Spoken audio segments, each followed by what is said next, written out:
Hello everybody, my self Aryan Shukla. Welcome to Shukla learning point.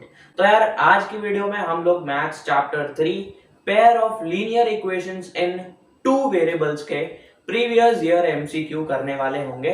तो चलो यार वीडियो पे एंड तक बने रहो। स्टार्ट करते हैं बिना देरी के। नहीं।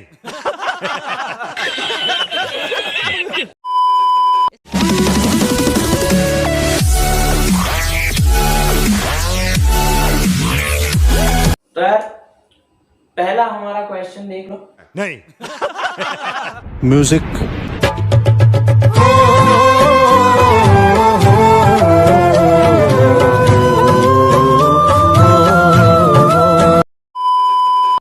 If a pair of linear equations is consistent, if a pair of linear equations is consistent, then the lines represented by them are। अब भाई कोई भी पेयर ऑफ लीनियर इक्वेशंस हैं, अगर वो कंसिस्टेंट है यानी कि उनका सोल्यूशन है ना। अब वो भाई इनफिनिट सोल्यूशन हो या फिर यूनिक सोल्यूशन हो, तो अब वो पूछ रहा है कि भाई लाइंस क्या होंगी। अगर हमने इसको ग्राफिकली रिप्रेजेंट किया तो भाई लाइंस क्या होगी अगर pair of linear equations consistent है। कंसिस्टेंट यानी कि उनका सॉल्यूशन है, अब वो इनफिनिट हो या फिर यूनिक। अब भाई इनफिनिट होगा तो कोइंसिडेंट लाइंस होंगी, और अगर भाई यूनिक होगा तो इंटरसेक्टिंग लाइंस होंगी। तो इसका आंसर क्या होना चाहिए? इसका आंसर होना चाहिए कि भाई इंटरसेक्टिंग भी हो सकती है और भाई कोइंसिडेंट भी हो सकती है कि? क्योंकि भाई पैरेलल होगी तो सोल्यूशन तो है ही नहीं, वो इनकंसिस्टेंट हो जाएगा पैरेलल में। तो भाई आंसर है B option. B option is the correct answer. देख लो भाई दूसरा क्वेश्चन। द वैल्यू ऑफ के, हमें के की वैल्यू फाइंड करना है।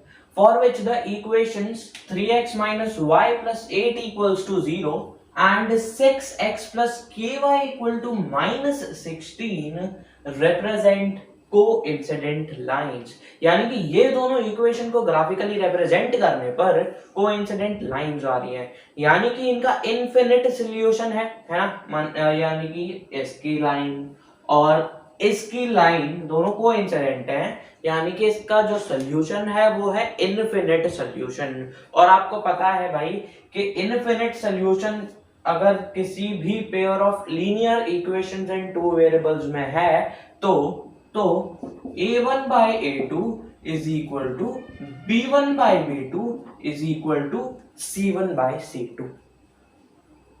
ठीक है, ओके।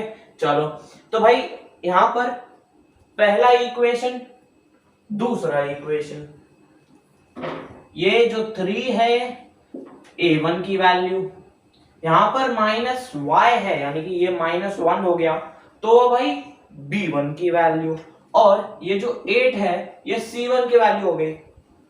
कोई दिक्कत? कोई नहीं दिक्कत होगी भाई, क्योंकि कंपेयर हम किससे कर रहे हैं? इससे। a1x plus b1y plus c1 equal to 0, a2x plus b2y plus c2 equal to 0, है ना। तो अब जब ये दो जनरल फॉर्मेट है, और जनरल फॉर्मेट है किसका? Pair of linear equations in two variables का। और अगर इन दोनों इक्वेशंस में इनफिनिट सॉल्यूशंस आते हैं तो a1 by a2, जो कि मतलब मैंने यहां पर लिखा हुआ है ये, ठीक है, ये कंडीशन होगी किसकी? कोएफिशिएंट्स की और कांस्टेंट की।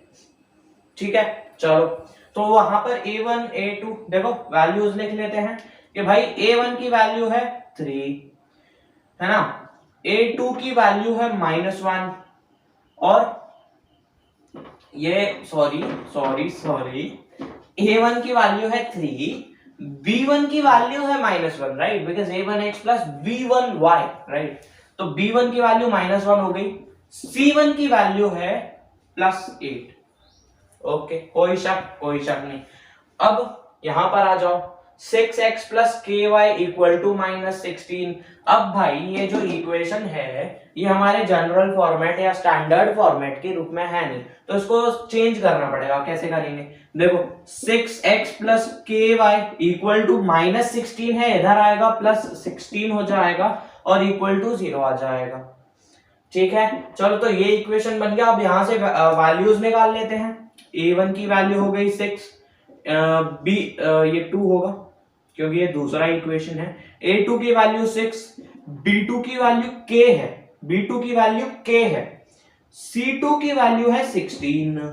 अब इस कंडीशन में ये सारी वैल्यूज पुट कर दो, देख लो a1 है 3, ये कंडीशन में पुट कर रहा हूं, ठीक है। तो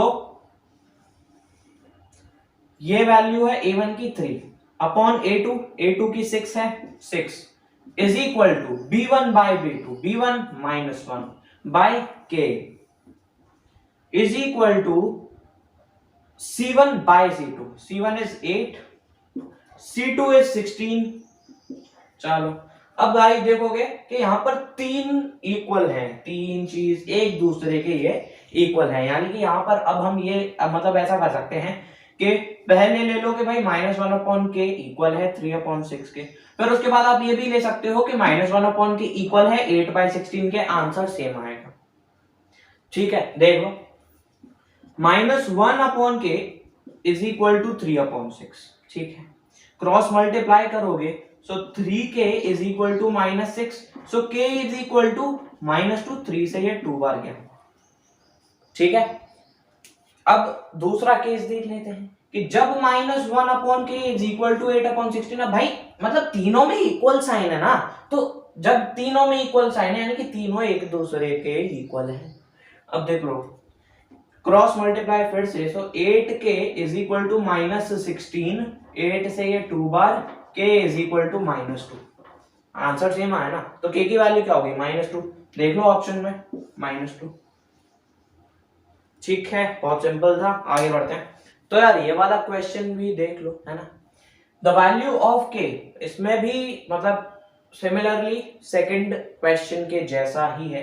the value of k for which system of equations x plus 2y is 3, x plus 2y equal to 3 and 5x plus ky equal to 7 has no solution is। अब ये fill up type, fill in the blanks type question है, लेकिन question same है। अब भाई वो fill ups में पूछ लो चाहे एमसीक्यू में पूछ लो, सॉल्व उसी तरीके से होगा ना, ठीक है। चलो देखो सिस्टम ऑफ इक्वेशंस है x plus 2y equal to 3, क्या ये स्टैंडर्ड फॉर्मेट में है? नहीं है, तो स्टैंडर्ड फॉर्मेट में कन्वर्ट कर लेते हैं। x plus 2y plus 3 है तो -3 equal to 0। दूसरा, ये पहला इक्वेशन है, दूसरा इक्वेशन है 5x plus ky equal to +7 है, इधर आके -7 इक्वल टू 0 हो जाएगा, ये बन जाएगा दूसरा इक्वेशन। अब भाई k की वैल्यू फाइंड करना है, कंपेयर कर लो a1x plus b1y plus c1 equal to 0, a2x plus b2y plus c2 equal to 0, और यहां पर क्या बताया गया है? No solution. क्या बताया गया है? No solution. अब भाई नो सोल्यूशन है, नो सोल्यूशन है तो a1 by a2 is equal to b1 by b2 but not equal to c1 by c2। a1 by a2 is equal to b1 by b2 is not equal to c1 by c2, no solution के case में, ठीक है। a1 की value 1 है और b1 की value +2, c1 की value -3 है। अब आ जाओ a2 है 5, so a2 is 5। now b2 is k, so b2 is equal to k and c2 is -7, so c2 is -7। ये सारी वैल्यूज हमने लिख ली, ठीक है।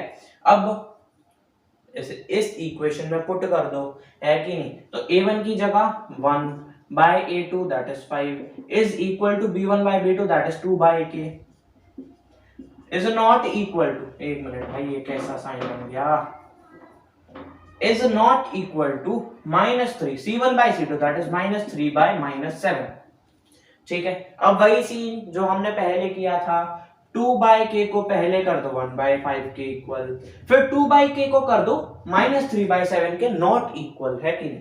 चलो so 1 by 5 is equal to 2 by k, पहला केस, तो क्रॉस मल्टीप्लाई होके k इज इक्वल टू 10 आ जाएगा, ठीक है। चलो दूसरा केस देख लेते हैं, 2 by k is not equal to -3 by 7 अब यहाँ पर नॉट इक्वल टू है, लेकिन क्रॉस मल्टीप्लाई हम कर सकते हैं, ठीक है। सो क्रॉस मल्टीप्लाई करेंगे तो -3k is equal to 7 into 2 is 14। So k मतलब ये नॉट इक्वल टू है, तो k is not equal to 14 by या -14/3, क्योंकि माइनस साइन इधर आ गया और 3, ठीक है। तो -14/3 यानी कि k -14/3 के इक्वल नहीं होगा और k की वैल्यू 10 के इक्वल होगी। ऑब्वियस है यार, k की वैल्यू 10 है तो भाई वो -14/3 के इक्वल नहीं हो सकता, यानी कि यहां पर हम आंसर लिखेंगे 10, ठीक है। ये नहीं लिखेंगे क्योंकि भाई हमें डायरेक्ट k की वैल्यू, एग्जैक्ट वैल्यू पता हो रही है ना, तो इस आंसर को यहां पर लिखा जाएगा। ओके ओके चलो, तो यार हमारा फोर्थ क्वेश्चन है ना, फोर्थ क्वेश्चन देख लो, ये भी फिलअप टाइप है, वो मैंने आगे सेमी कोलन लगा दिया, ठीक है, कोई दिक्कत की बात नहीं है। चलो, इफ द इक्वेशंस, दो इक्वेशंस है kx - 2y = 3 and 3x + y = 5 represent two intersecting lines at unique point, then the value of k is। Question same है और ये आपके लिए होमवर्क है।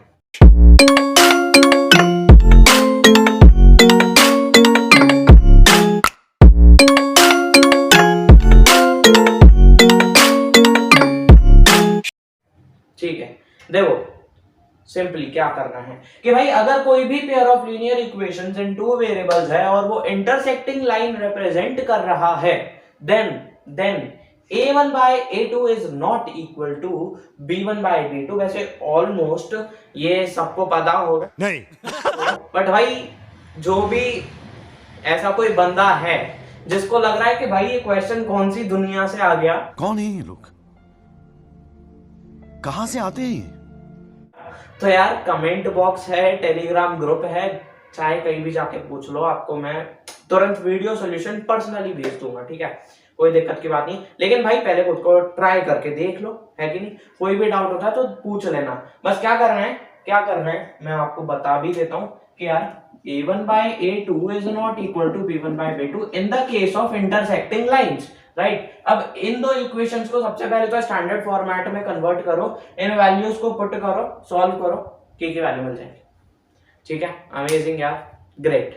आगे बढ़ते हैं, तो यार ये वाला क्वेश्चन देखो, the pair of linear equations 3/2x + 5/3y = 7 and 9x + 10y = 14 is. अब यार ये क्वेश्चन जो है, मतलब इस क्वेश्चन में हम जो अभी तक करते आ रहे थे उसका बिल्कुल उल्टा करना है। मतलब पहले हमें दिया हुआ था, मतलब दो पेयर ऑफ लीनियर इक्वेशंस थे, उसमें से एक, किसी भी एक का हमें कोएफिशिएंट नहीं मालूम था, k की वैल्यू फाइंड करनी थी, और उसमें दिया था कि भाई नो सॉल्यूशन है, कोइंसिडेंट लाइन है, वगैरह वगैरह, ठीक। लेकिन इसमें हमें फाइंड करना है कि यहां पर ये दो जो इक्वेशंस है, ये कोइंसिडेंट लाइन रिप्रेजेंट कर रहे होंगे, इंटरसेक्टिंग रिप्रेजेंट कर रहे होंगे, या फिर पैरेलल रिप्रेजेंट करेंगे, है कि नहीं। तो चलो यार वही सेम अप्लाई करना है, कॉन्सेप्ट सेम रहेगा, है कि नहीं। चलो यार सबसे पहला काम, इन दोनों इक्वेशंस को स्टैंडर्ड फॉर्मेट में कन्वर्ट कर लो।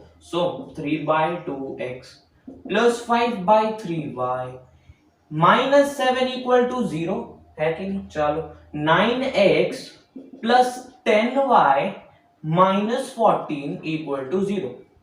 Amazing, great. चलो अभी हमें करना क्या है, देखो अभी हमें करना ये है कि इनकी a1 की वैल्यू देख लो भाई, मतलब वो सारी वैल्यूज निकाल लो, a1 a2 b1 b2 c1 c2, ठीक है। ओके चलो, a1 की वैल्यू 3/2, b1 की वैल्यू 5/3 और c1 की वैल्यू इज -7। Amazing, great. चलो अब भाई a2 की वैल्यू है 9 और b2 की वैल्यू 10 है और c2 की वैल्यू -14 है, ठीक है। a2 की वैल्यू 9, b2 की वैल्यू 10 और c2 की वैल्यू -14। अमेजिंग यार, ग्रेट। चलो अब हमें फाइंड करना है इनका रेशो, a1/a2 b1/b2 और C1 बाय C2 क्या आएगा रेशियो, इनको कंपेयर करेंगे, देन हम निष्कर्ष निकालेंगे, मतलब निष्कर्ष निकाल लेंगे, क्या बोल रहा हूं मैं, देन हम निष्कर्ष निकालेंगे कि भाई कंसिस्टेंट है, इनकंसिस्टेंट है, इनफिनिट लाइन मतलब इनफिनिट सॉल्यूशंस है, यूनिक सॉल्यूशन है, नो सॉल्यूशन है, क्या है जो भी है, ठीक है। सो A1 बाय A2 यानी कि 3/2 अपॉन में A2 की वैल्यू दैट इज 9, ठीक है। तो ये कुछ ऐसा हो जाएगा 3/2 डिवाइडेड बाय 9। अब डिवीजन जब हटेगा मल्टीप्लाई में 1/9 हो जाएगा, 3 से ये 3 बार जाएगा, सो ये आ जाएगा 1/6, ये आ जाएगा 1/6, ठीक है भाई, इसको रब करते हैं। ओके, अभी B1 बाय B2 5/3, B1 की वैल्यू अपॉन B2, B2 की वैल्यू है 10, अगेन सेम थिंग कि भाई 5/3 डिवाइडेड बाय 10 है, तो ये मल्टीप्लाइड बाय 1/10 हो जाएगा। सो 5 1 जा 5 2 जा, ये भी 1/6 आ रहा है, ये भी 1/6 आ रहा है। और C1 by C2, C1 by C2 that is -7 बाय -14, माइनस से माइनस गया, 7 1 जा 7 2 जा, ये 1/2 आ रहा है भाई। अब देखो कि 1/6 ये इक्वल है 1/6 के और नॉट इक्वल टू 1/2 है कि नहीं। 1/6 क्या था, A1 बाय A2, 1/6 ये दूसरा था ना B1 बाय B2 वाला, not equal to C1 by C2। और ये कौन सा केस है, ये कौन सा केस है, ये केस है नो सॉल्यूशन वाला, ये केस है पैरेलल लाइंस वाला। देख लेते हैं ऑप्शंस। कंसिस्टेंट नहीं हो सकता क्योंकि कंसिस्टेंट में सॉल्यूशंस होते हैं लेकिन यहाँ पर सॉल्यूशन नहीं हो सकते। इनकंसिस्टेंट, हाँ यही है करेक्ट यार, यही है correct answer, B option. Okay, amazing, समझ आ गया, ग्रेट, आगे चलते हैं। हाँ तो भाई यार हमारा ये कौन सा क्वेश्चन है भाई, सिक्स्थ, हाँ सिक्स्थ क्वेश्चन है the pair of linear equations y equal to 0 y equal to -6 has कितने solution, unique solution, infinite solution, no solution, only solution, 0,0। चलो भाई इसको सॉल्व कैसे करना है, और मैंने भाई ये क्यों बनाया, विजुअलाइज करवाने के लिए बनाया, ठीक है। चलो देख लेते हैं क्या है ये। y इक्वल टू 0 है, y इक्वल टू 0 है यानी कि यहाँ पर x का कोई नामो निशान नहीं है, ठीक है, x का कोई नामो निशान नहीं है। और इसका मतलब क्या है y इक्वल टू 0 का, ये भी मैं आपको बता देता हूं।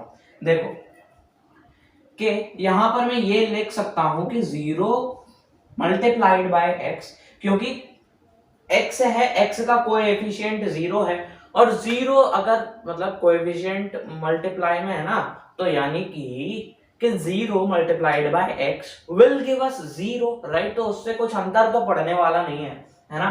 तो 0.x यानी 0 मल्टीप्लाइड बाय x प्लस ये 1y हो गया, क्योंकि इसका कोएफिशिएंट तो 1 है, वैसे y लिख के चलेंगे तो कोई दिक्कत की बात नहीं है, और ये इक्वल है 0 के, तो क्या मैं इसको 1 इज इक्वल टू -0.6 लिख सकता हूं। ये देखो भाई हमारा पहला इक्वेशन है, ठीक है। अब दूसरा देख लो, नहीं दूसरा मत देखो, अभी इसी पे रहते हैं, ठीक है। अब देखो अगर मैं इसके सॉल्यूशंस फाइंड करूं, मतलब कि जब हम ग्राफ पे रिप्रेजेंट कर रहे होते हैं तो इसके सॉल्यूशंस फाइंड कर रहा हूं मैं, कोऑर्डिनेट्स फाइंड कर रहा हूं, ठीक है। चलो तो देखो अगर x की वैल्यू 1 मैं रखता हूं, यानी कि 1 into 0 हो जाएगा, तो y की वैल्यू 0।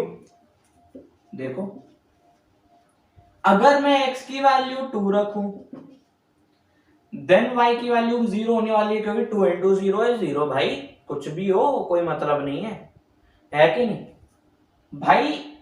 अब देखो x की वैल्यू चाहे तुम 3 रख दो, 4 रख दो, -5 पाई और क्या 22/7, 1/3, 4/3, भाई कुछ भी रखो, y की वैल्यू 0 आने वाली है, समझ रहे हो।